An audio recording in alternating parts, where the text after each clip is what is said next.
Grande é o Senhor, muitas são as suas maravilhas. Obrigado, Jesus, por ser o nosso guia, o nosso sustentador, a nossa proteção. Obrigado, Jesus, pela sua presença amiga, que tem guiado os nossos passos, Pai. E eu peço a Ti, Senhor, que o Senhor receba a adoração da Tua igreja, que o Senhor possa, Deus, aperfeiçoá-la para que chegue de forma perfeita diante do Senhor. E agora, Senhor, prepara os nossos corações para receber a Tua palavra. Usa-me, Senhor, envia-me a Tua inspiração, Pai, e fala conosco mais uma vez, com nós aqui presentes e com aqueles que pela internet estão acompanhando e aqueles que ainda hão de acompanhar, que o Senhor possa nos ajudar, em nome de Jesus Cristo. Amém. Boa noite, irmãos. Deus continue abençoando a todos no nome de Jesus. Amém. É uma honra estarmos na casa de Deus, podermos adorar ao Senhor. Vamos abrir nossas Bíblias em primeiro livro de João. 1 João, capítulo 5. Primeira epístola de João, né? Capítulo 5, versículo 7 e o versículo 8. Todos viemos para sermos abençoados, amém? Então, e Deus veio para nos abençoar. Louvado seja Deus. Vamos ler então, primeira epístola de João, capítulo 5, versos 7 e 8. Porque 3 são os que testificam no céu: o Pai, a Palavra e o Espírito Santo. E estes 3 são um. E 3 são os que testificam na terra: o Espírito, a água e o sangue. E estes 3 concordam num. Amém? Você observou a diferença dessa citação bíblica quanto a Deus e quanto a questões aqui na terra, vamos dizer, objetos. 3 são os que testificam no céu. Então você vê quem são: o Pai, a Palavra e o Espírito. E esses 3 são um. Não 3 pessoas, mas um. E 3 são os que testificam na terra. Aí você vê que é o quê? O Espírito, a água e o sangue. E esses 3 concordam em um. Porque não tem como ser um, porque são assuntos separados. O Espírito é Deus. A água é um elemento separado e o sangue outro elemento separado. Então por isso que eles concordam em um. Mas quanto a Deus, o Pai, você vê que essas 3 manifestações é uma, é um, melhor dizendo, né? Veja, vou repetir. E 3 são os que testificam, porque 3 são os que testificam no céu. Quando fala 3, não está falando de 3 elementos separados, mas de 3 manifestações. O Pai, a Palavra e o Espírito Santo. E esses 3 são um, não uma trindade separada. E os 3 elementos, né? O Espírito Santo e mais 2 elementos, que é a água e o sangue, eles concordam em um. Aí eles não têm como ser um, porque são coisas separadas. Vamos orar.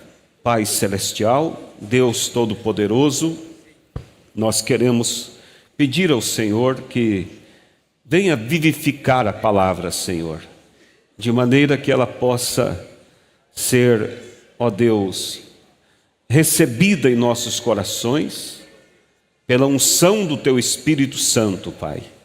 Que nós sejamos alimentados e fortalecidos por esse pão da vida, no nome de Jesus Cristo. Amém.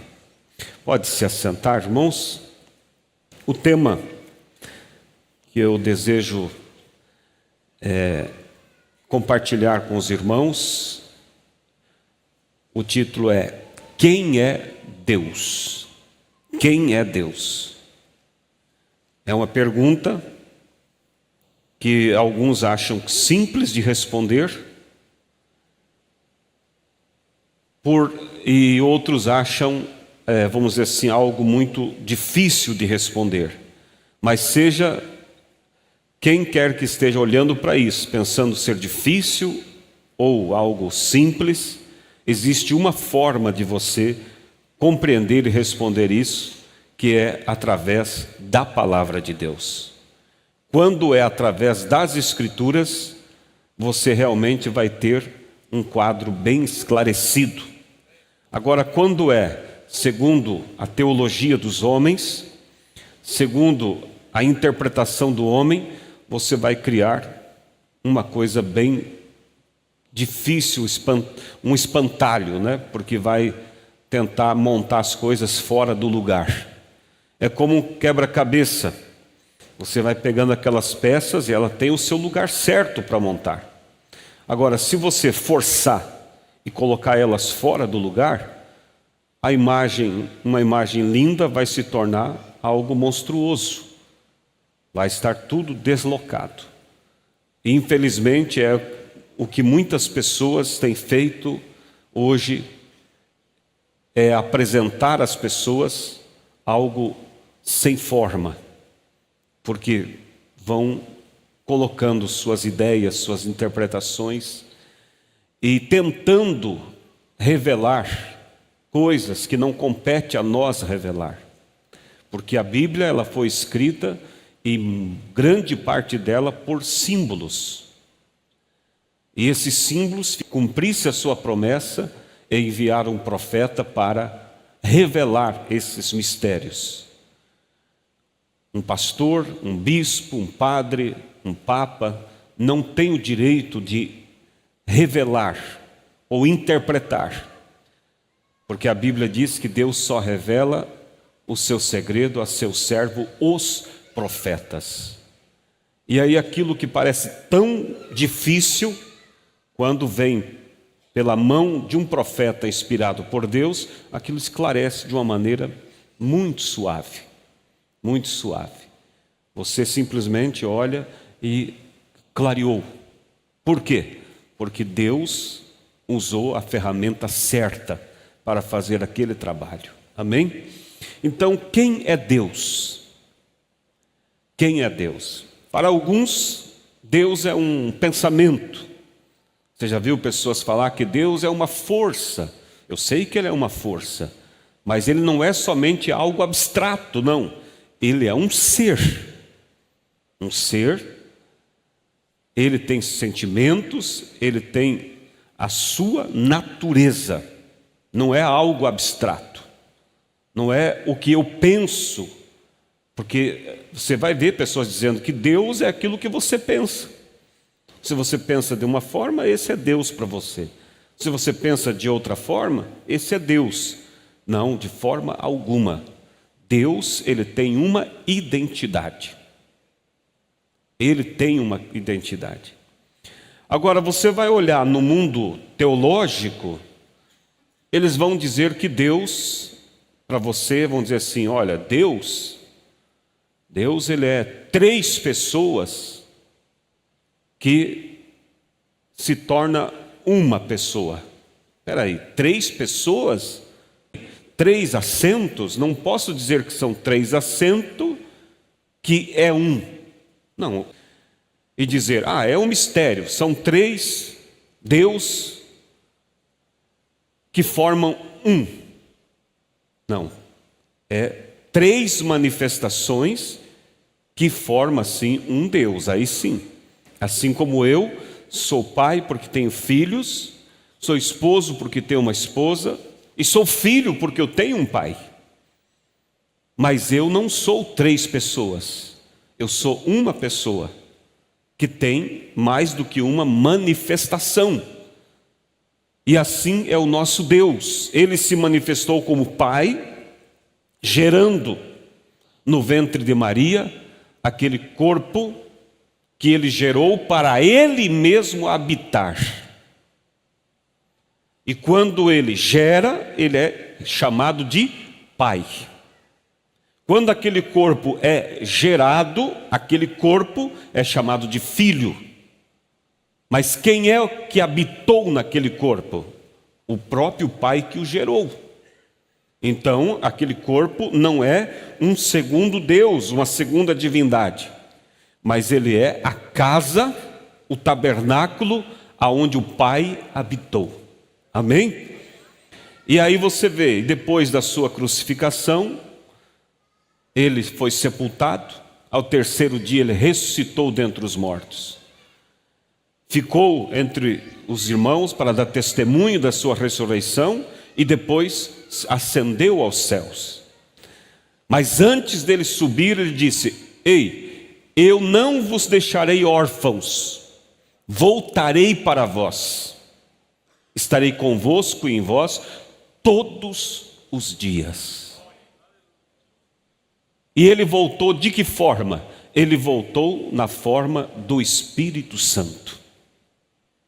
Então o Espírito Santo não é uma terceira divindade, mas é Jesus Cristo hoje habitando em nós, na forma de Espírito.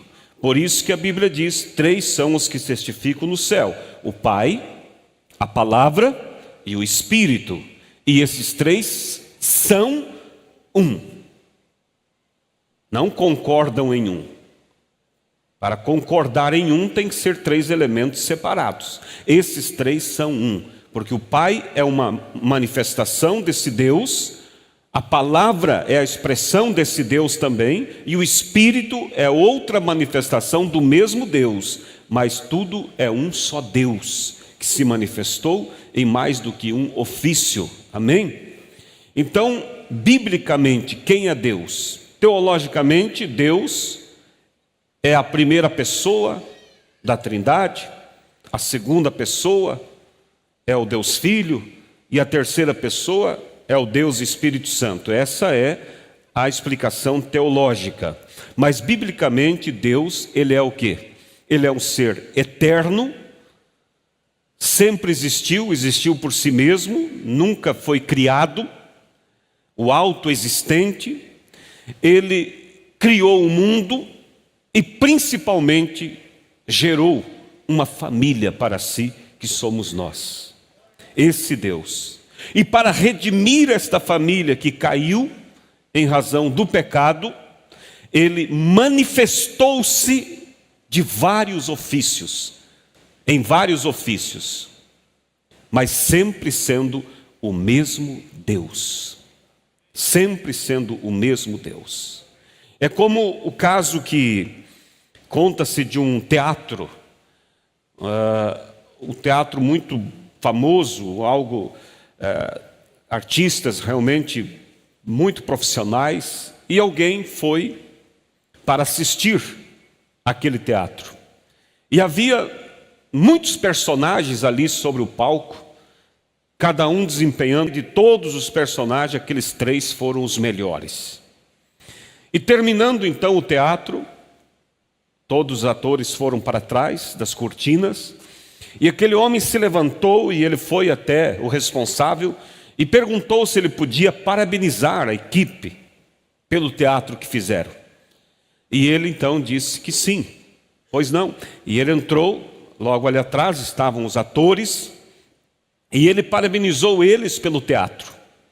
E logo ele disse: mas em especial, eu gostei muito de três personagens aqui. E eu gostaria de cumprimentar. Eu sei que agora vocês estão sem as roupas de vocês, quem é, eu queria saber quem foi que fez o papel tal, quem fez o papel tal e quem fez tal papel. Queria apertar na mão de vocês. Aí se prontificou um e disse: fui eu. Ok, você fez qual papel? Todos eles. Mas como assim? Eu achei que esses eram três atores. Ele disse: não, eu entrava, fazia um papel, saía para trás da cortina, mudava de veste e fazia outro papel. Depois eu voltei lá atrás, mudei de veste e fiz outro papel. Ou seja, eu sou um, mas eu desempenhei 3 papéis diferentes nesse teatro. E se nós olhássemos, irmão, o mundo, todo o acontecimento da humanidade como fosse um teatro sendo feito, nós vamos ver que dentro desse grande teatro, desse grande acontecimento, teve 3 personagens que foi aparentemente vistos, que foram extremamente maravilhosos: o Pai, o Filho e o Espírito Santo. Agora, se eu for procurar encontrar esses 3 seres, eu não vou conseguir. Por quê? Porque foi um só que desempenhou 3 papéis diferentes. Como Pai, Ele criou todas as coisas, Ele trouxe tudo à existência, como Deus, melhor dizendo, Criador. E quando sua família caiu, Ele precisava agora salvar a sua família. Porque a sentença era o quê? No dia em que pecardes, morrereis. No dia em que pecardes, morrereis. O homem pecou. Imagine vocês o drama que se desenrolava ali no jardim do Éden, quando chegou o entardecer daquele dia, e Deus todo fim de tarde vinha para ter companheirismo com seus filhos, e agora Eva tinha caído, Adão tinha caído, e o diabo escondido por ali atrás de alguma coisa no jardim, esperando chegar o momento que o Deus Todo-Poderoso desceria para estar com a sua família. E o diabo sabia, ele deu a sentença, que se eles fizessem, eles morreriam. E Satanás podia dizer para os seus demônios, dizer: nós vamos assistir uma cena que vai nos agradar muito. Nós vamos ver Deus matando seus filhos.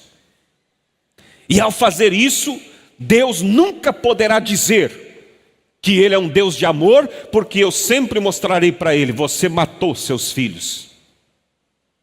Ah, mas e se Ele quiser perdoar? Aí o diabo poderia dizer para os demônios: aí ele nunca poderá dizer que ele foi um Deus justo, porque ele estará pisando na sua palavra, que ele diz que se pecardes, morrereis.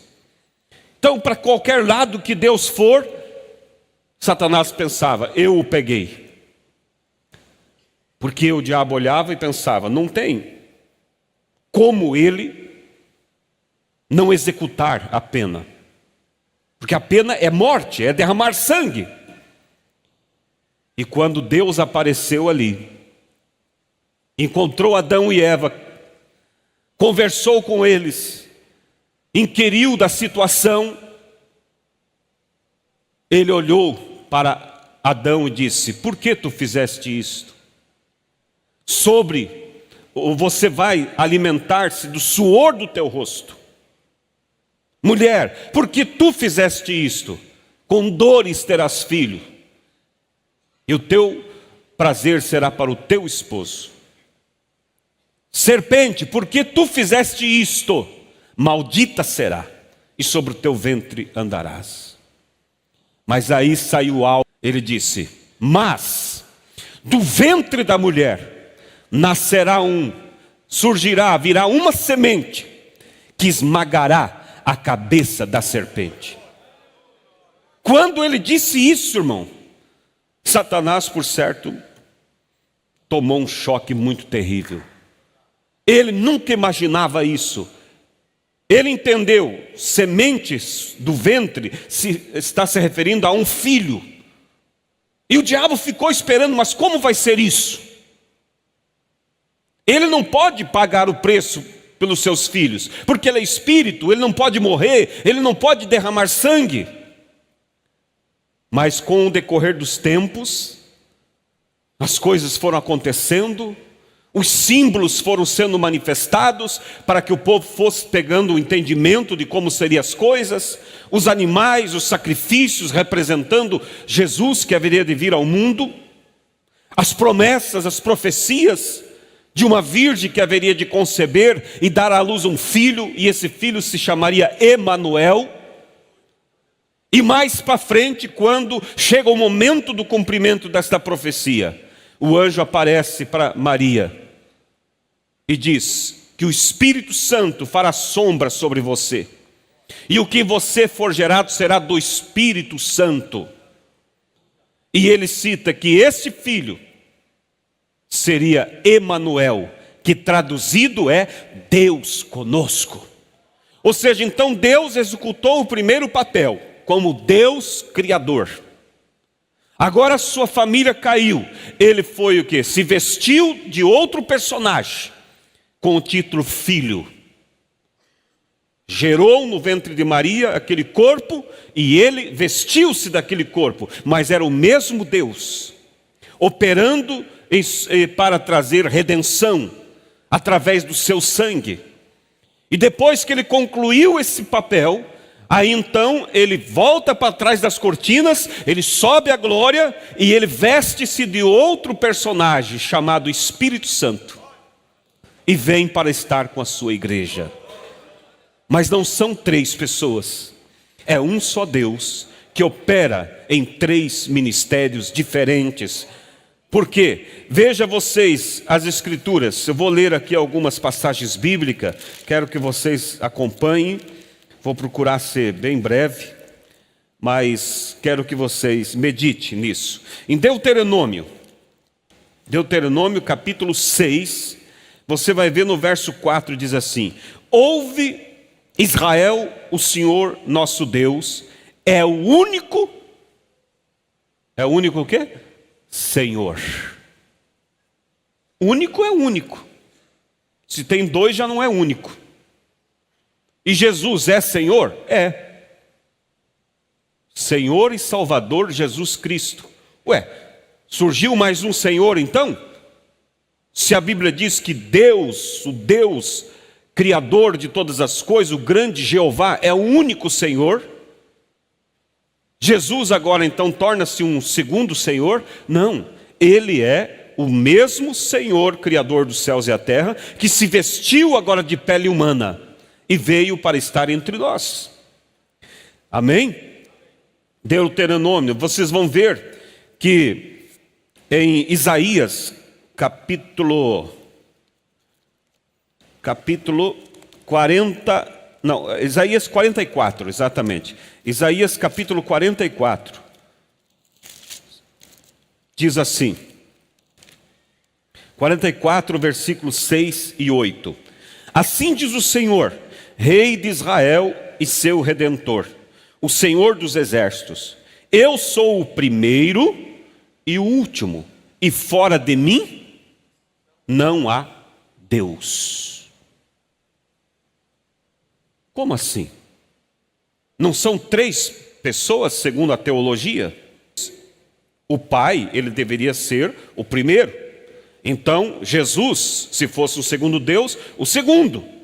E o Espírito Santo, se fosse o outro Deus, o terceiro. Mas ele diz aqui, eu sou o primeiro e eu sou o último, e fora de mim não há Deus.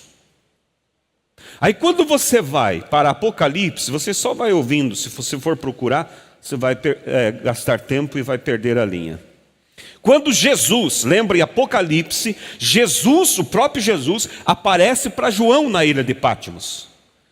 E João se assusta, né, e diz assim, e eu quando o vi, caí aos seus pés como morto, e ele pôs sobre mim a sua destra, ou seja, sua mão direita, dizendo-me, não temas, eu sou o primeiro e o último.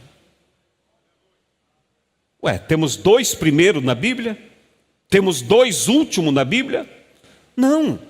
A questão é que Jeová do Velho Testamento é Jesus do Novo Testamento.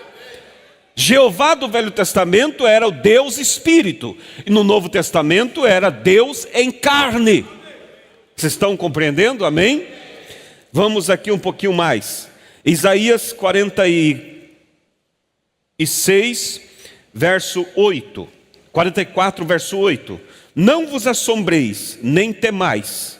Porventura desde então não vô-lo fiz ouvir, e não vô-lo anunciei, porque vós sois minhas testemunhas. Ele pergunta: há outro Deus além de mim? Não há outra rocha que eu conheça. Deus mesmo chega e pergunta: ei, há outro Deus além de mim? Ele diz: não há outro que eu conheça. E quando você vê Jesus, e você lembra do Tomé, incrédulo, Jesus tinha aparecido para alguns e ele disse: eu não acredito. Eu só vou acreditar se eu puder ver ele e colocar meu dedo na ferida dele. Fora disso eu não acredito. Jesus apareceu para Tomé, mostrou a sua ferida e disse: vem, Tomé. E Tomé tocou nas feridas, e aí então Tomé caiu de joelho e disse: Senhor meu e Deus meu. E Jesus aceitou a adoração e aceitou ser chamado de Deus. Então, ele é o mesmo Deus do Velho Testamento que se encarnou. Vamos aqui um pouquinho mais, no capítulo ainda, agora 45 de Isaías, no mesmo livro, versículo 5 e 6.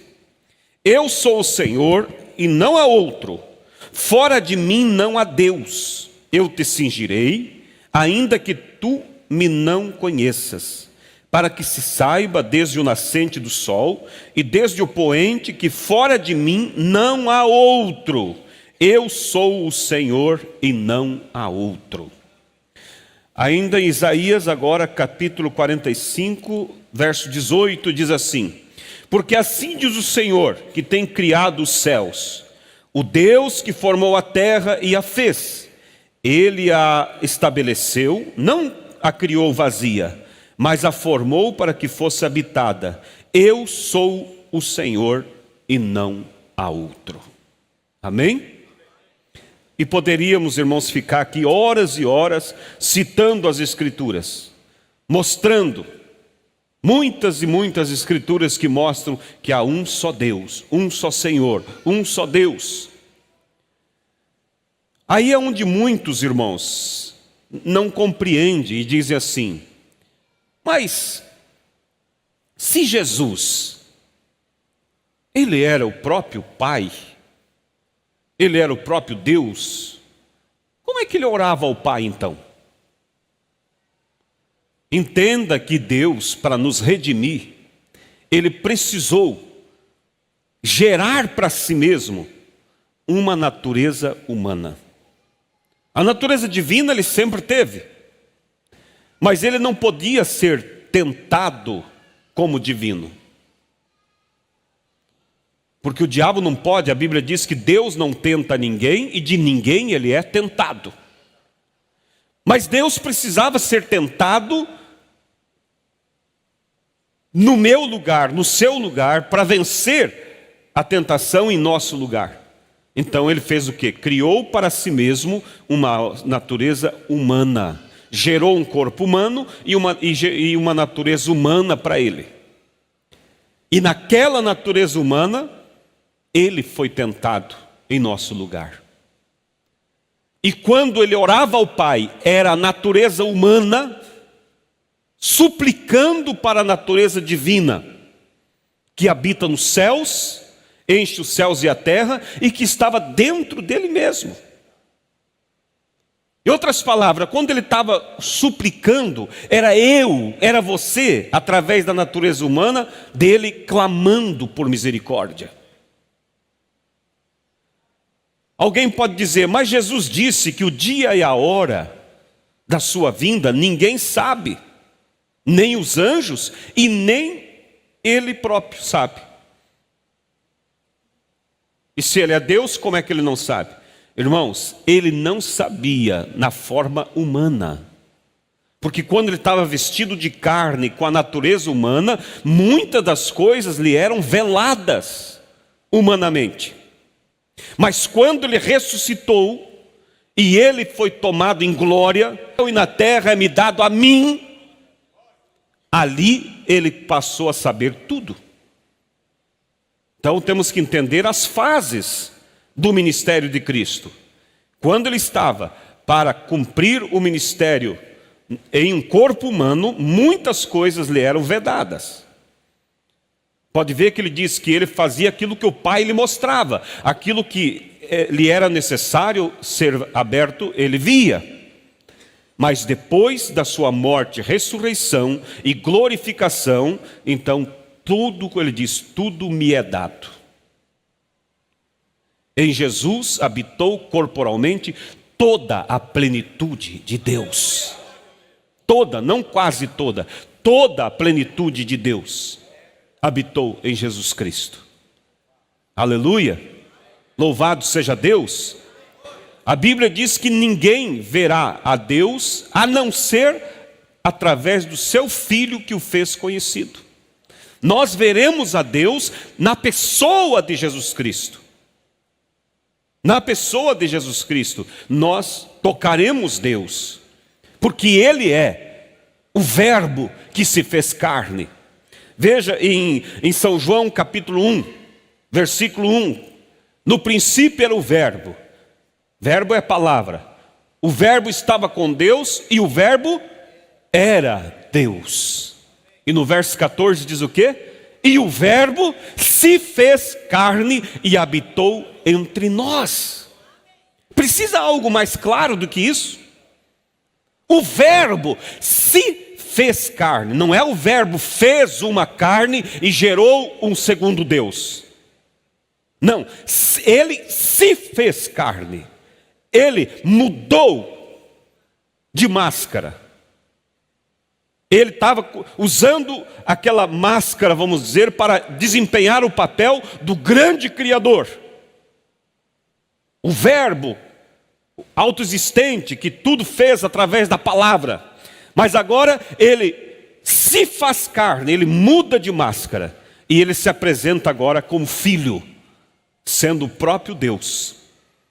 Que ele caminha para uma fase para se aproximar de nós. Amém? Então veja, em Isaías capítulo 7, vocês conhecem muito bem, eu já citei aqui, mas vou ler agora, para nós ir bem com calma. 7 verso 14, a profecia sobre a vinda do Messias. Portanto, o mesmo Senhor vos dará um sinal. Eis que uma virgem conceberá e dará à luz um filho, e será o seu nome Emanuel. E lá em Mateus capítulo 1, verso 23, diz que Emanuel, traduzido é Deus conosco. Agora em Isaías capítulo 9, verso 6. Porque o menino nos nasceu, um filho se nos deu, e o principado está sobre os seus ombros. E o seu nome será o quê? Esse menino que haveria de nascer de uma virgem. O seu nome será maravilhoso, conselheiro, Deus forte. Quem seria esse menino? Um segundo ser? Não. Deus forte, Pai da eternidade. Como pode ele ter tido um início, se ele é o próprio Pai da eternidade? Não está se referindo, segundo a teologia da Trindade, ao Deus Pai como sendo o Pai da eternidade. Está se referindo a Jesus Cristo como Pai da eternidade. Por quê? Porque era o Pai Espírito que se encarnou em um corpo filho. Ele é o Pai da eternidade. Príncipe da paz. Aleluia. Você crê nisso? Louvado seja Deus. Então veja, irmãos, Deus gerou para si um corpo. Nem mesmo, irmãos, nem mesmo o óvulo foi de Maria. Porque se o óvulo fosse de Maria, Jesus nasceria ligado ao pecado. Porque viria teria o DNA de Maria, da humanidade caída. E como ele poderia pagar pelos nossos pecados se ele já nascesse ligado ao pecado? Deus gerou tanto o óvulo como genes de vida e colocou dentro do ventre de Maria. Você vai observar que Jesus nunca chamou Maria de mãe. Ou alguém já viu Jesus chamando de mãe? Por quê? Porque ela não era a sua mãe, ela era mãe de criação. Ela foi uma barriga, vamos dizer, emprestada por Deus para gerar o seu filho. Quando a Maria chegou e quis dar uma ordem para ele, ele disse assim: mulher, que tenho eu a ver contigo? Que tenho eu a ver contigo? Quando Jesus estava na cruz, e Maria foi até ali na cruz, e João, que era filho de Maria, os católicos dizem que Maria morreu virgem. Maria foi virgem para cumprir a promessa. Depois ela se casou e ela teve filhos. Entre eles, João. E quando João chega junto com sua mãe, ali no Calvário, Jesus, olhando da cruz, ele olha para Maria e João e diz assim: mulher, eis aí teu filho. Filho, eis aí tua mãe. Porque Jesus mesmo, irmão, não sendo gerado por Maria, ele respeitava ela como mãe, por ela ter dado a luz a ele, cuidado dele, amamentado ele. Mas ele era Deus. Ele estava acima de tudo. E ele desempenhou o papel de um filho mesmo, cuidando de sua mãe adotiva, sua mãe que lhe emprestou o ventre para ele ser gerado. Enquanto ele viveu, ele teve essa responsabilidade. Agora, como ele haveria de morrer, ressuscitar e subir ao céu, ele passa essa responsabilidade para João. E ele diz: mulher, eis aí teu filho, filho, eis aí tua mãe. Então veja que Deus colocou ali dentro o óvulo já fecundado. E foi multiplicando células até que se formou aquele bebê. Maria deu à luz e o Espírito que o gerou veio e habitou dentro daquele menino. E junto ele recebe uma natureza humana. E com essa natureza humana, como eu disse, muitas coisas estavam privadas dele, das coisas celestiais. Mas aos poucos foi sendo reveladas para ele. Amém? Foi sendo revelada. Então, veja só. Nós podemos olhar, irmãos, para mais aqui alguma escritura, em Êxodo, capítulo 3. Quando, para vocês verem isso, confirmar isso nas escrituras que eu falei, que Deus ele veio manifestando de várias formas durante o tempo, até que chegou a se manifestar de forma permanente no corpo chamado Jesus. Mas sempre era o mesmo Deus. Ora se manifestava como uma coluna de fogo, ora se manifestava como um torvelino, às vezes se manifestava na forma de uma nuvem. Mas sempre era o mesmo Deus, até que ele veio e se manifestou permanentemente na forma de homem no corpo chamado Jesus. Mas antes dele, escuta aqui, irmãos, antes dele se manifestar de forma permanente no corpo, o qual foi sua casa, onde ele se fez carne, antes disso ele não tinha nome. Ele tinha muitos títulos que se atribuíam às suas qualidades. Jeová Jirê, um título que se aplica à qualidade de provedor, aquele que provê. Jeová Rafá, aquele que sara tuas enfermidades. Jeová Shalom, aquele que te dá paz. Lírio dos vales, estrela da manhã, tantos títulos. Deus forte, Pai da eternidade. Todos esses títulos se atribuíam às qualidades dele. Mas ele não tinha um nome. Veja que em Êxodo capítulo 3, ele aparece para Moisés e envia Moisés para libertar Israel do Egito. E no verso 13, então ele conversa com Moisés antes e diz que vai enviar ele até o povo de Israel. Então no verso 13, Moisés pergunta para ele. Então disse Moisés a Deus: eis que quando vier aos filhos de Israel e lhes disser, o Deus de vossos pais me enviou a vós, e eles me disserem, qual é o seu nome, que lhe direi?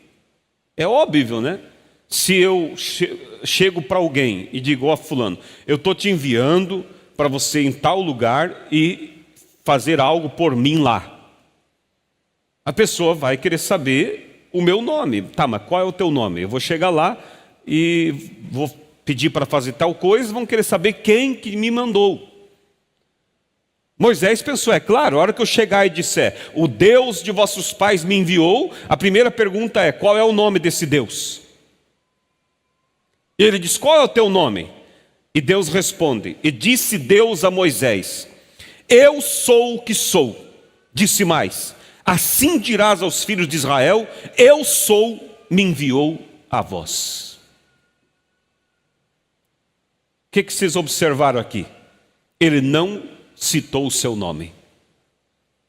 Ele só disse, diga para eles que o eu sou te enviou. Por quê? Porque ele ainda não tinha recebido um nome. Ele tinha muitos títulos atribuídos a ele. Mas ele receberia um nome que seria o nome que salvaria toda a humanidade, o nome que todos deveriam se dobrar perante ele. Esse nome ele receberia quando ele se tornasse carne. Até lá, ele iria agindo com muitos títulos. Em Juízes, você vai encontrar também, quando Deus aparece para Manoá, o pai de Sansão, e ele diz para Manoá, Juízes capítulo 13, ele diz que daria a eles um filho, e que esse filho seria o libertador para Israel. Capítulo 13 de Juízes, versos 17 e 18. E disse então, antes você vai ver que Deus conversa com Manoá, tudo, faz a promessa do filho. E no verso 17, e disse Manoá ao anjo do Senhor, qual é o teu nome, para que quando se cumprir a tua palavra, te honremos? Esse anjo do Senhor era o próprio Deus. Como eu disse para você, ele aparecia de muitas formas. Às vezes na forma de uma coluna de fogo, às vezes na forma de um torvelino, como apareceu para Jó, às vezes na forma de uma nuvem, e às vezes ele aparecia na forma de anjo, e às vezes ele aparecia na forma de ser humano, como ele apareceu para Abraão, por 2 vezes, como rei de Salém. Melquisedeque, o rei de Salém, era Deus, na forma de homem. Quando ele aparece lá nos carvalhais de Manre, e ele vem acompanhado de 2 anjos, veja que a Bíblia diz que 3 anjos chegaram até Abraão. Mas Abraão se prostrou diante do que estava no meio. Ele não se prostrou diante dos 2. Se fosse um trinitário, escuta aqui, se fosse um trinitário que vive da teologia dos homens, ele adoraria um pouco o outro e o outro. Ele diria, aí está a Santíssima Trindade, as 3 divindades me visitando. O Deus Pai, Deus Filho, Deus Espírito Santo. Mas Abraão, ele tinha fé genuína, correta. E ele conhecia as Escrituras, que não há outro Deus, há um só Deus. Ouve, Israel, o Senhor teu Deus, que é o único. Abraão sabia disso. Por isso, ele vai até o anjo que está no meio, e ele se prostra e diz: Senhor meu e Deus meu. Ué, por que ele não diz senhores meu e deuses meus? Não, Senhor meu e Deus meu. Ele reconheceu o anjo do meio como sendo Deus em forma humana que estava lhe visitando. Aleluia. Então, quando Manoá pergunta-lhe o nome, o anjo diz: e o anjo do Senhor lhe disse: por que perguntas assim pelo meu nome, visto que é maravilhoso? E outra vez Deus não diz o seu nome. Outra vez Deus não diz o seu nome. Mas, quando vai caminhando pelas Escrituras, Isaías 52, verso 6, você vê ele fazendo uma promessa: por esta causa, naquele dia, o meu povo saberá o meu nome. Em outras palavras, vocês querem tanto saber sobre o meu nome? Naquele dia, espere, que eu vou me expressar de forma permanente. Porque, estão entendendo, irmão? Todas essas formas que Deus se expressou, na forma de anjo, na forma de coluna, na forma de nuvem, eram formas que ele se manifestava temporariamente. Mas ele haveria de se manifestar de uma forma permanente. E ali então ele receberia um nome. Naquele dia o meu povo saberá o meu nome. Aleluia! E quando ele vem e manifesta-se, recebe, ele se encarna. Você vai para São João capítulo 17, versículo 6. São João 17 é a oração de Jesus. E na sua oração, ele está orando, de repente no verso 6 ele diz assim: Pai, manifestei o teu nome aos homens. Isso não te alegra, irmãos? Pai, teus filhos sempre queriam saber o teu nome. Eu, na forma de filho, manifestei o teu nome aos homens. Aí vem outra vez a idade trinitária. Mas veja, ele está falando Pai. Então se ele está falando, o Pai é outro. Lembre-se que ele estava numa forma humana. E ali ele tinha uma natureza humana, a qual ele podia conversar entre a natureza humana e a divina. Mas hoje ele não está mais numa natureza humana. Hoje ele está totalmente divino. Ele conhece todas as coisas. Aleluia! Você vai ver em São João capítulo 8. Vocês estão compreendendo, amém? São João capítulo 8. Quando Jesus se encontra com aqueles religiosos fanáticos, e eles começam a discutir com Jesus, tentando desclassificar Jesus, e vão conversando, e você pode ler em casa todo o capítulo 8, mas eu vou ler do verso 53 ao 58. Do verso 52, olha, os judeus disseram assim: disseram-lhe, pois, os judeus: agora conhecemos. Vamos ler um pouquinho antes aqui.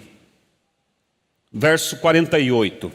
Responderam, pois, os judeus e disseram-lhe: não dizemos nós bem que és samaritano e que tens demônio? Olha como eles tratavam Jesus. Jesus respondeu: eu não tenho demônio, antes honro a meu Pai e vós me desonrais. Eu não busco a minha glória, a quem a busque e julgue. Em verdade vos digo que, se alguém guardar a minha palavra, nunca verá a morte. Se ele não fosse o próprio Deus, ele teria usado a expressão: se alguém guardar a palavra do Pai, não verá morte. Mas ele disse: se alguém guardar a minha palavra. Veja só. Aí, então, quando ele disse: se alguém guardar a minha palavra, nunca verá morte, disseram-lhe, pois, os judeus: agora conhecemos que tens demônio. Morreu Abraão e os profetas, e tu dizes: se alguém guardar a minha palavra, nunca provará a morte?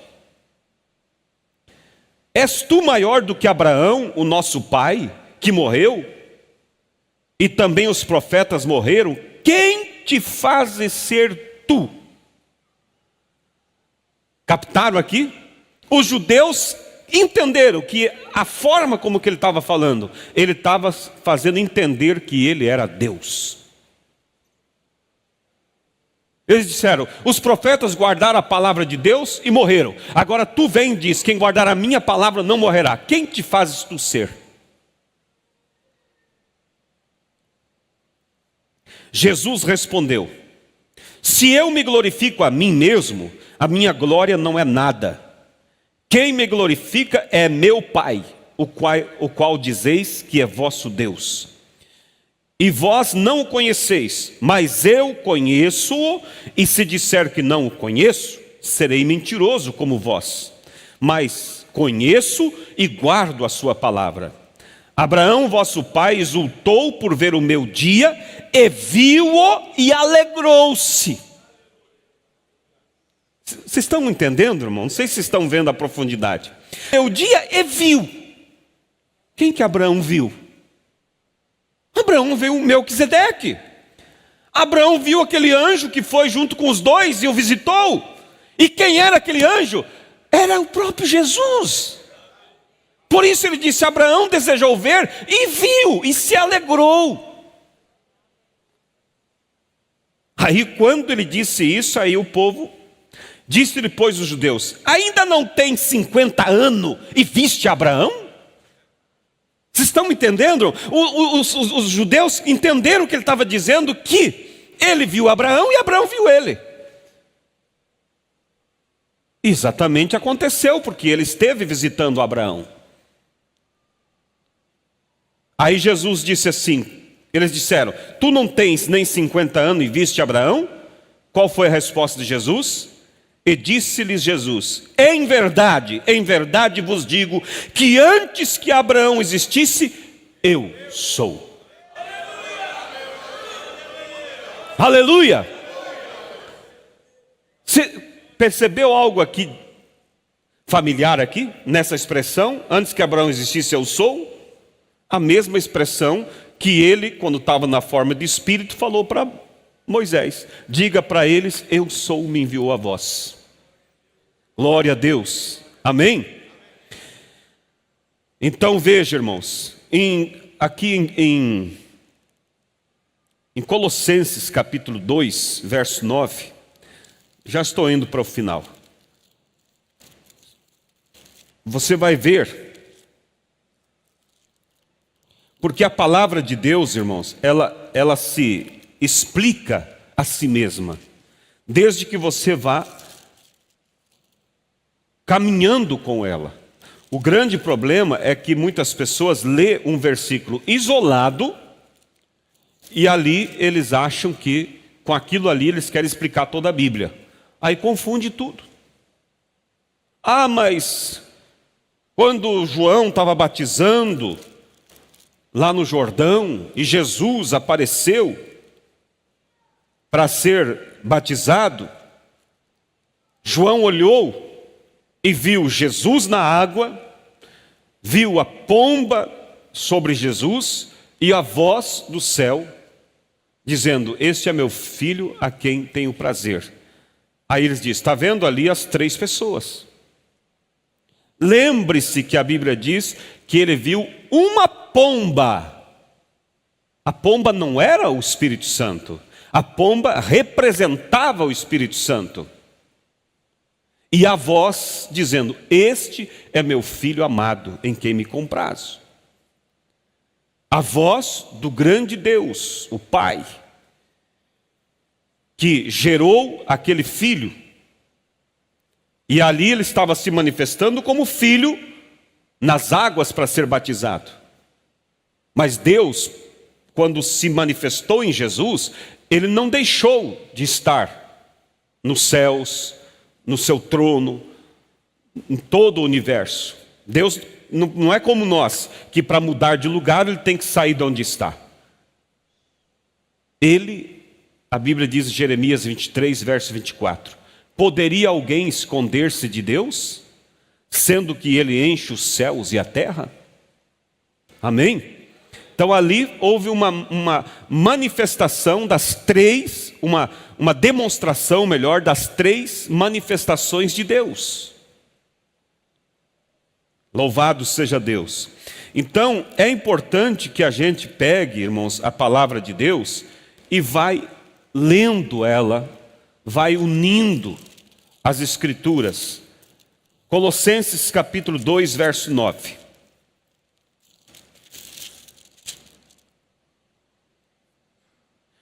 Porque nele habita corporalmente toda a plenitude da divindade.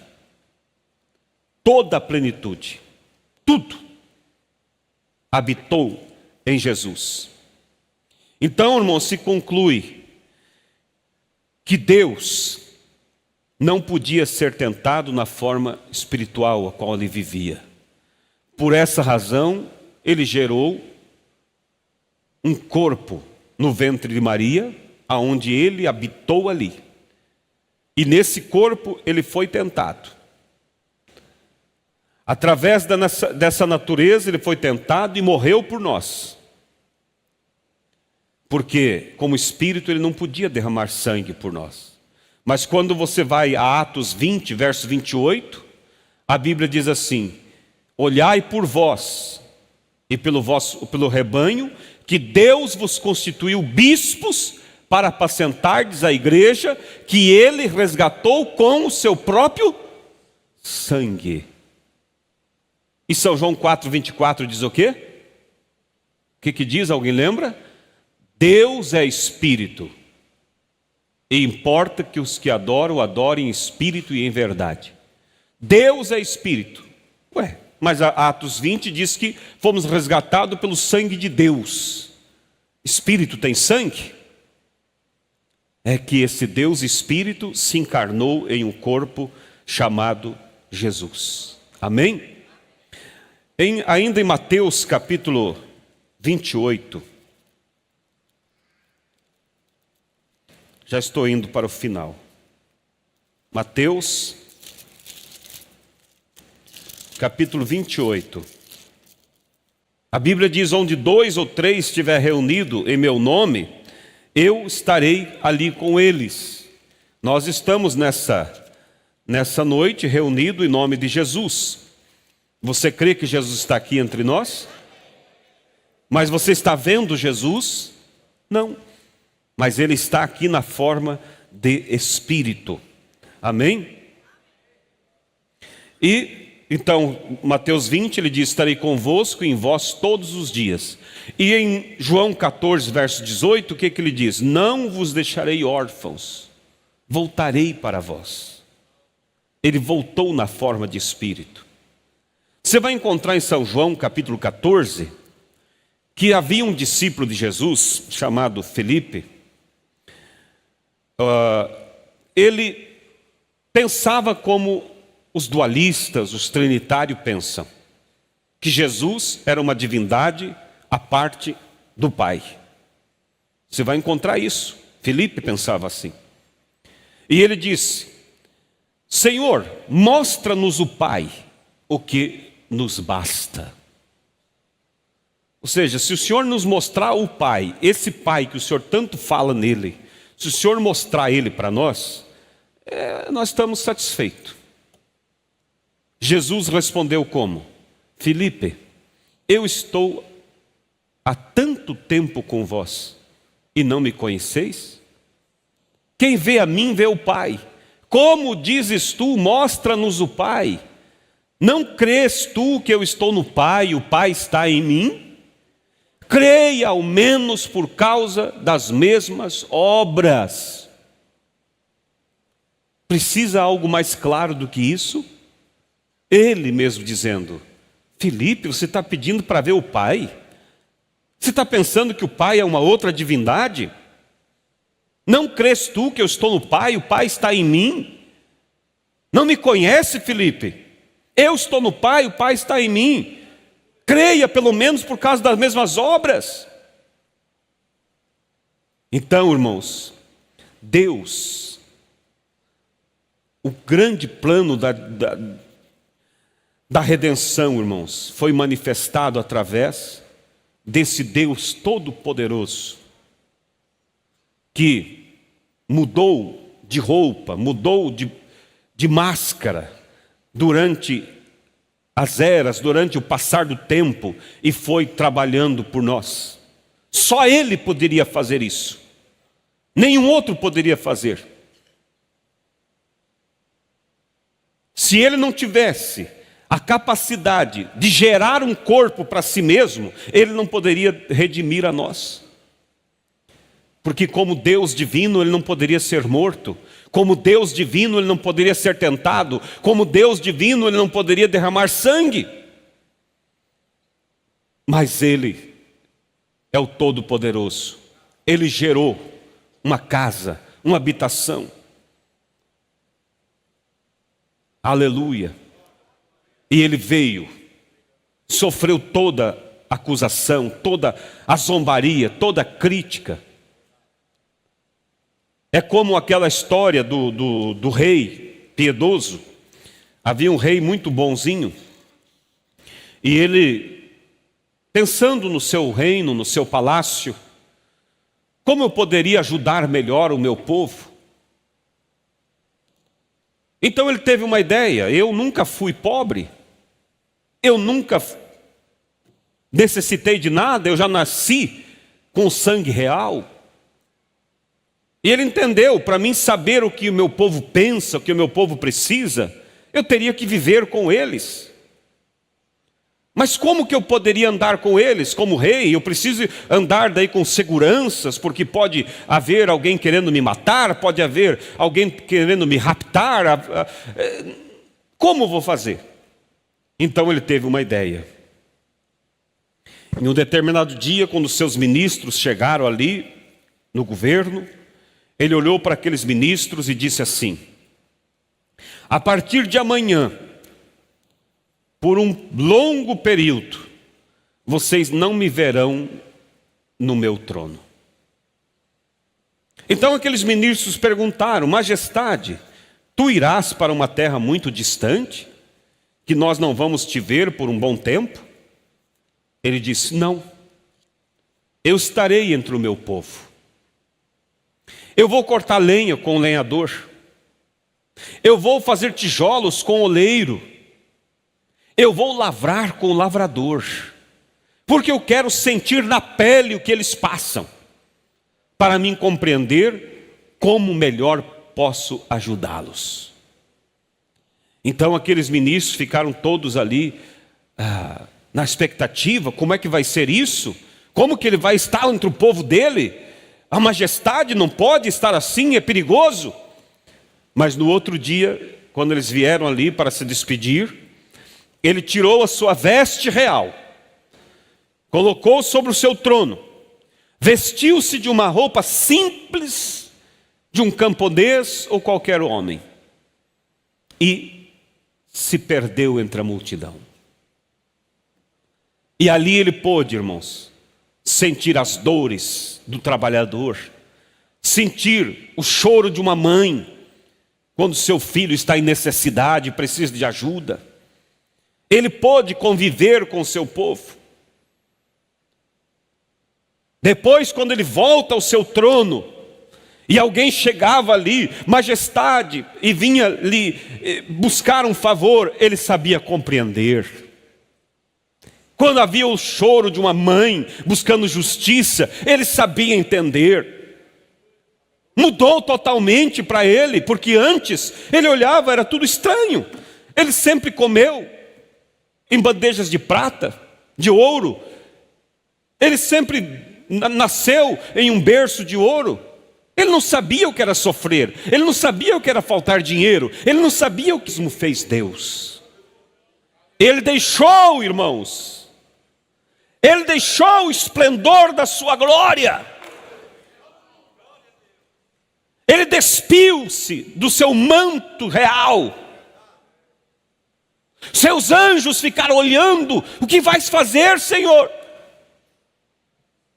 Eu vou entrar no meio da multidão, eu vou ser um homem como o meu povo. Mas, Senhor, eles podem te matar, os homens são maus. Não te preocupe, eu sei o meu plano. E ele andou, irmãos, se fez tão pequeno, que o mais pequeno entre o povo teve que olhar de cima para baixo para ver ele. Lavou os pés dos seus discípulos. Por isso, irmãos, o maior pecado não será cometer coisas erradas, mas é rejeitar esse tão grande preço, tão grande amor, tão grande misericórdia. Como haverá misericórdia para alguém que rejeitar tudo isso que Deus fez por nós? Pisar nesse sangue, pisar nesse sacrifício? Não deixe o diabo jogar complexo em você e fazer você pensar: Deus não me ouve, Deus não me entende, eu sou tão cheio de falha que Deus nem olha para mim.